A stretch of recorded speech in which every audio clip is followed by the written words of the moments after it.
Hello বন্ধুরা, কেমন আছো তোমরা? এই দেখো, আমরা ঘুরতে বেরিয়েছি যাওয়ার পথে। এ দেখো একটা মন্দির, তারপরে আমরা শিব মন্দির, এটা দেখো যাচ্ছি।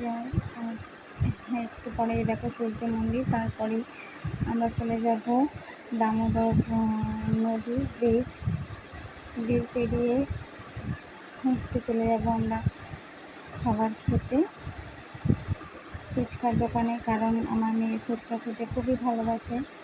তাই এই দেখ ফুচকার দোকানে চলে এলাম। বাবু নেমে গেছে গাড়ি থেকে, দেখো ছুটছে। ফুচকা খেতে ওর খুবই ভালো লাগে। রকির কাছে বায়না করছে।